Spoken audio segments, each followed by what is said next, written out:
क्या लगा था नहीं आएंगे, गलत, फिर आएंगे, और जब तक तोड़ेंगे नहीं तब तक छोड़ेंगे नहीं। झारखंड का ऐतिहासिक परिचय में आप सबों का स्वागत है। आज हम झारखंड का ऐतिहासिक परिचय जानेंगे। इससे पहले आप लोगों को बता दें कि झारखंड जीके को इस तरह से पी जाना है कि एग्ज़ाम जो है सो डर से थर थर काँपे। यानी कि झारखंड का सिलेबस बहुत बड़ा है नहीं है, इसे बढ़िया से पढ़ लेना है ताकि जितने भी क्वेश्चन आए झारखंड से सब के सब हम लोग कर पाएँ। आइए शुरू करते हैं झारखंड जी के। पहले हम लोग उड़ान का सारा बुक ख़त्म करेंगे, फिर और भी जितने भी बुक हैं जिससे क्वेश्चन बन सकते हैं सारा का सारा हम लोग करेंगे। तो आइए देखते हैं। बोलता है कि झाड़ियों एवं वनों की बहुलता के कारण इस राज्य का नाम झारखंड पड़ा। विभिन्न कालों में झारखंड प्रदेश को विभिन्न नामों से जाना जाता है या जाना जाता था। देखिए, ऐत्रेय ब्राह्मण हमने एक पढ़ाया है, लूसेंट का चैप्टर फर्स्ट, उसमें ब्राह्मण के बारे में बताया है, ऐत्रेय ब्राह्मण वगैरह उसमें बताया है, आप लोग वीडियो जाके देख लीजिएगा। तो ये था ब्राह्मण ग्रंथ जो थे वो वेद का समझने के लिए बनाया गया है, वेद का गद्य अनुभव है। तो ऐत्रेय ब्राह्मण में झारखंड को पुंड्र या पुंड कहा गया है, ऋग्वेद में किक्कट प्रदेश कहा गया है, अथर्ववेद में व्रात्य प्रदेश कहा गया है, वायु पुराण में मुरंड कहा गया है, समुद्रगुप्त का प्रयाग प्रशस्ति में मुरुंड कहा गया है, ठीक है, और विष्णु पुराण में मुंड कहा गया है झारखंड को, भागवत पुराण में किक्कट प्रदेश कहा गया है, और महाभारत के दिग्विजय पर्व में पुंडरिक, पशुभूमि, कर्कखंड, अर्कखंड, इन सब नामों से जाना जाता है झारखंड को। पूर्व मध्यकालीन सांस्कृतिक साहित्य उसे कलिंद देश कहता है। और ये जो कुछ है, जैसे 13वीं सदी के ताम्रपत्र, तारीख फिरोज शाही, तारीख बंगला, सियार उल मुतखरीन, कबीर के दोहे, जायसी यानी कि मलिक मोहम्मद जायसी, अकबरनामा और नरसिंह द्वितीय के ताम्रपत्र में इन्हें झारखंड ही कहा गया है, ठीक है, यानी कि इनका सीधा नाम झारखंड कहा गया है इतने ग्रंथों में, इतने बुकों में, ठीक है। फिर है आईने अकबरी। देखिए, अकबरनामा और आईने अकबरी में अलग अलग है। तो आईने अकबरी में कोकरा या खंकारा कहा जाता है, आईना लगा देंगे तो कोकरा या खंकारा कहा जाएगा, ठीक है। कौटिल्य के अर्थशास्त्र हमने बताया था, चंद्रगुप्त मौर्य के गुरु थे कौटिल्य विष्णुगुप्त, ठीक है। तो उन्होंने अर्थशास्त्र नाम के बुक लिखा था, उसमें भारत को कुक्कुट देश या कुक्कुट कहा गया। टॉलमी द्वारा मुंडल कहा गया, टॉलमी एक यात्री था, ठीक है। फायान चीनी यात्री था, उन्होंने कुक्कुट लाड़ कहा। और हैनसांग किलोनासु कालाना या कर्ण सुवर्ण कहा हैनसांग ने, ठीक है।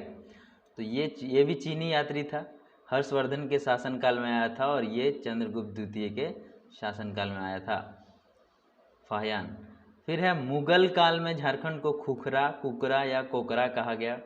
तुजू के जहांगीरी में खोखरा कहा गया, और ईस्ट इंडिया कंपनी के शासनकाल में इसे छोटा नागपुर कहा गया, ठीक है। तो ये था कुछ नाम। नोट में है झारखंड प्रदेश का सर्वप्रथम साहित्यिक उल्लेख ऐत्रेय ब्राह्मण में मिलता है। पहला साहित्य जिसमें झारखंड का उल्लेख मिलता है वो है ऐत्रेय ब्राह्मण।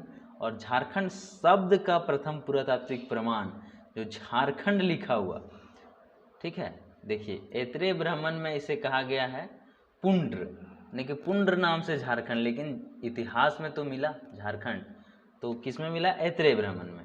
लेकिन झारखंड शब्द झारखंड ही कहा हुआ किस में मिलता है? 13वीं सदी के ताम्रपत्र में। देखिए लिखा हुआ है यहाँ पे 13वीं सदी के ताम्रपत्र में झारखंड ही बोला गया है, ठीक है।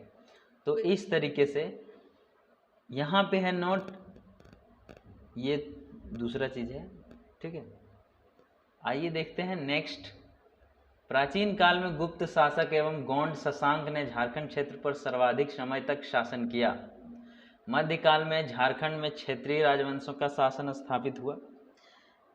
हैनसांग ने राजमहल क्षेत्र के लिए किंचिंग कायली, हैनसांग ने क्या कहा था? किचिंग कायली, तथा इसके इनके राजमहल के क्षेत्र को किचिंग कायली कहा, और झारखंड को किलोना सुफलाना या कर्ण सुवर्ण कहा था, ठीक है। तो राजमहल को किचिंग कायली तथा इसके पहाड़ी क्षेत्र को दामिने कोह, हेनसांग ने कह दिया था पहले ही दामिने कोह, बाद में अंग्रेजों ने भी इसे दामिने कोह कहा। कैप्टन टेनर के सर्वेक्षण के आधार पर 1824 ईस्वी में दामिने कोह की स्थापना हुई थी। ठीक है, तो अंग्रेजों ने भी एक इधर दामिने कोह जो संथाल परगना क्षेत्र में क्षेत्र का नाम दिया था, तो पहले किसने कहा था? हेनसांग ने। प्राचीन काल में संथाल परगना क्षेत्र को नरी खंड कहा गया तथा बाद में इसे कांकजोल नाम से संबोधित किया गया। 1833 ईस्वी में दक्षिण पश्चिम फ्रंटियर एजेंसी की स्थापना के बाद इस एजेंसी का मुख्यालय विल्किंसनगंज या किशुनपुर के नाम से जाना जाता था, जिसे बाद में रांची के नाम से जाना गया। रांची का 3 नाम, रांची, किशुनपुर या विल्किंसनगंज, देखिए जिसे बाद में रांची कहा गया ना, ये भी क्वेश्चन पूछता है तो याद रखेंगे। फिर है झारखंड के आदिवासी। झारखंड में आदिवासियों का प्रवेश। आदिवासी लोग झारखंड में कब से आए और कौन कौन है? ठीक है, असुर जनजाति झारखंड की प्राचीनतम जनजाति है। रांची, लोहरदगा, गुमला में पाया जाता है। बिरजिया, बिरहोर और खड़िया संभवतः कैमूर की पहाड़ियों से होकर छोटा नागपुर में प्रवेश करता है। कोरबा के बारे में नहीं मिलता है। मुंडा, उरांव और हो, मुंडाओं ने नागवंश की स्थापना में योगदान दिया था। उरांव झारखंड में राजमहल तथा पलामू नामक 2 शाखाओं में बसे हुए थे। उरांव जो है राजमहल शाखा और पलामू शाखा 2 भाग में बसा हुआ था। फिर है चेरो, खरवार और संथाल। 1000 ईस्वी पूर्व तक चेरो, खरवार, संथालों को छोड़कर झारखंड में पाई जाने वाली सभी जनजातियां छोटा नागपुर क्षेत्र में बस चुकी थी। यानी कि चेरो, खरवार और संथाल जो है वो 1000 ईस्वी पूर्व के बाद आया है। पूर्व मध्यकाल में संथाल हजारीबाग में बसे और ब्रिटिश काल में संथालों का विस्तार संथाल परगना क्षेत्र में हुआ। वैदिक साहित्य में झारखंड की जनजातियों के लिए असुर शब्द का प्रयोग किया गया है। वैदिक साहित्य में झारखंड को, जो झारखंड में जो जनजाति रहते थे, उसका नाम असुर कहा गया है। वेदों में असुरों की वीरता और कर्तव्य का उल्लेख किया गया है। ऋग्वेद में असुरों को लिंग पूजक या शिष्णों का देव कहा गया है। इंपॉर्टेंट क्वेश्चन है। ऋग्वेद में असुरों को क्या कहा गया? लिंग पूजक या शिष्णों का देव। इतिहासकार बुकानन के बारे में हमने पढ़ाया है लूसेंट में, ठीक है। उसने बनारस से लेकर बीरभूम तक के पठारी क्षेत्र को झारखंड के रूप में वर्णित किया है। महाभारत काल में झारखंड बृहद्रथ वंशी सम्राट जरासंध के अधिकार क्षेत्र में था। जरासंध जो हम लोग महाभारत में देखते हैं, ठीक है, जिसे बलराम ने 2 भागों में चीर के फेंक दिया था, उसके अधिकार क्षेत्र में था झारखंड, ठीक है। फिर है जनजातियों की अधिकता के कारण झारखंड को कर्क खंड कहा गया है। किस लिए कहा गया है झारखंड को कर्क खंड? जनजातियों की अधिकता के कारण। झारखंड के छोटा नागपुर क्षेत्र को कर्ण सुवर्ण के नाम से भी जाना जाता है। यानी कि कर्ण सुवर्ण किसे कहा जाता है? छोटा नागपुर क्षेत्र को।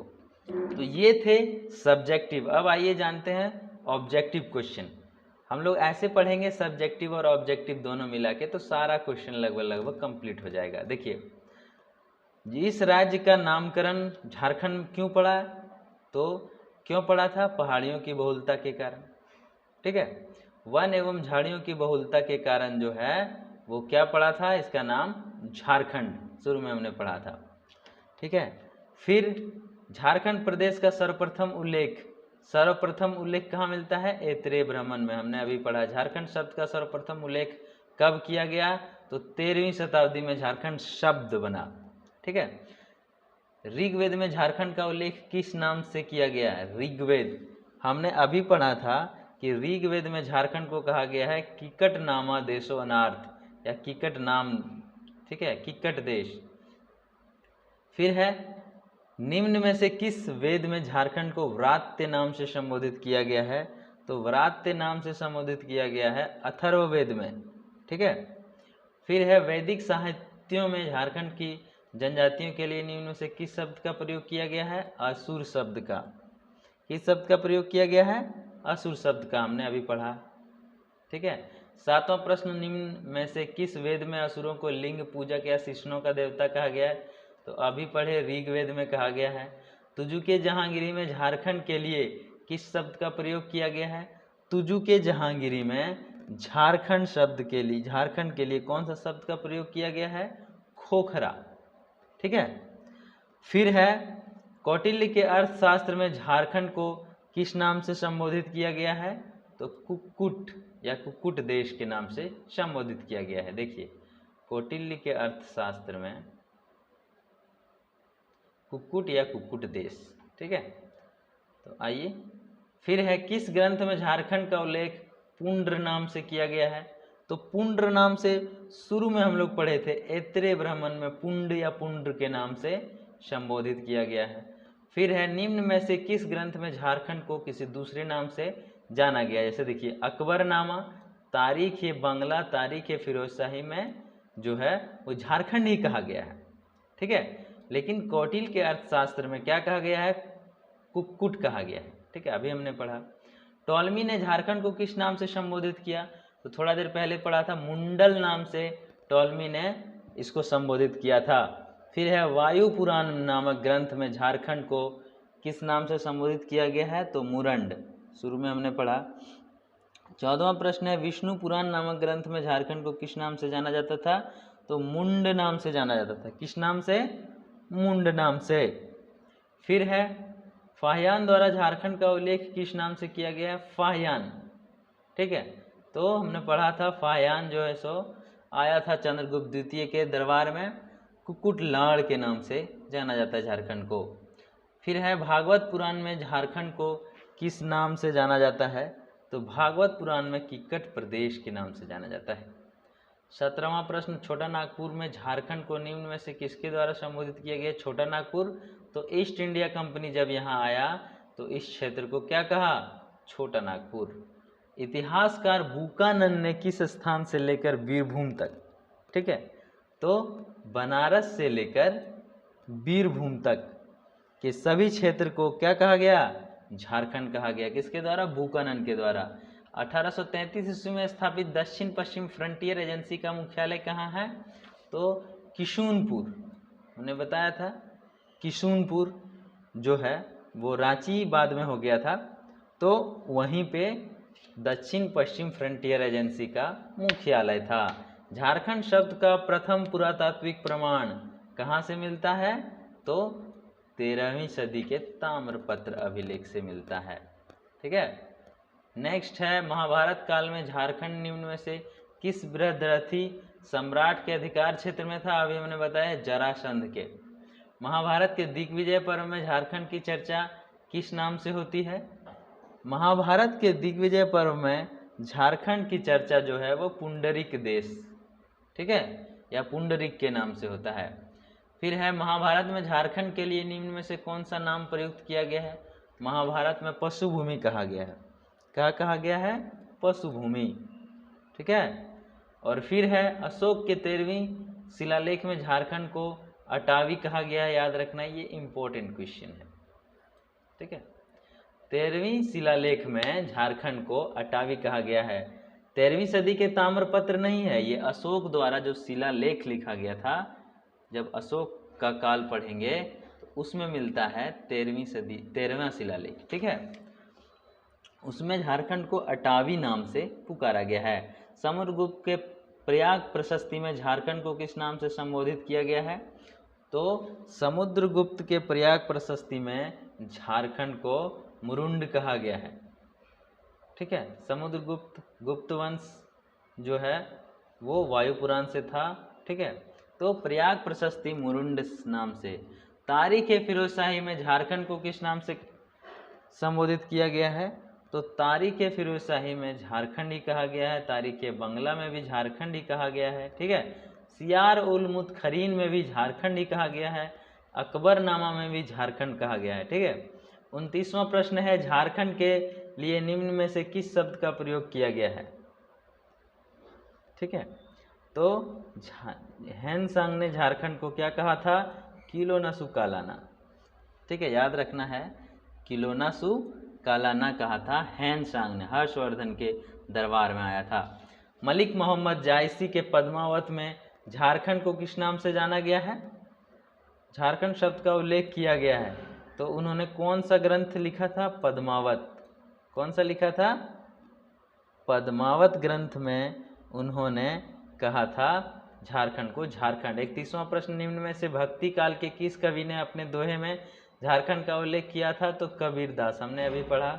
मुगल शासन के दौरान झारखंड को किस नाम से जाना जाता था? कुकरा और खोखरा दोनों नाम से जाना जाता है। ठीक है। आईने अकबरी में झारखंड के लिए कौन सा प्रयोग किया गया है? तो कोकरा या खंकारा, इसमें भी दोनों हो जाएगा। ठीक है। फिर है, निम्न में से कौन सा क्षेत्र प्राचीन काल में नरीखंड या बाद में कांकजोल कहा गया? तो संथाल परगना। फिर है, निम्न में से किस राजा के ताम्रपत्र में पहली बार झारखंड का उल्लेख मिलता है? तो नरसिंह देव द्वितीय। याद रखना है, नरसिंह देव द्वितीय के ताम्रपत्र जो 13वीं सदी का है, उसी में झारखंड शब्द का प्रथम उल्लेख मिलता है। 36वां प्रश्न, झारखंड को कर्कखंड के नाम से क्यों जाना जाता है? तो जनजातियों की अधिकता के कारण कर्कखंड। अच्छा, कर्क सुवर्ण क्यों कहा जाता है? नाम से झारखंड किस क्षेत्र को संबोधित किया गया है? कर्क सुवर्ण। ठीक है, एक्चुअली ये कर्ण सुवर्ण है। ठीक है, तो छोटा नागपुर को। पूर्व मध्यकालीन संस्कृत साहित्य में झारखंड को किस नाम से जाना गया है? पूर्व मध्यकालीन संस्कृत साहित्य में झारखंड को कलिंद देश कहा गया है। और ईस्ट इंडिया कंपनी के शासनकाल में झारखंड को किस नाम से जाना जाता था? तो छोटा नागपुर के नाम से जाना जाता था। तो ये था हमारा चैप्टर जिसमें हमने पढ़ा पहले सब्जेक्टिव फिर ऑब्जेक्टिव। तो झारखंड का ऐतिहासिक परिचय हम लोगों ने जाना। इस तरह से हम लोग सब्जेक्टिव और ऑब्जेक्टिव दोनों को एक साथ पढ़ेंगे और झारखंड के जीके से आने वाले जितने भी क्वेश्चन हैं सबको हम लोग सही करेंगे। और यही जोश खरोश के साथ आप लोग पढ़ाई करें ताकि एग्ज़ाम आपके मुट्ठी में हो। धन्यवाद।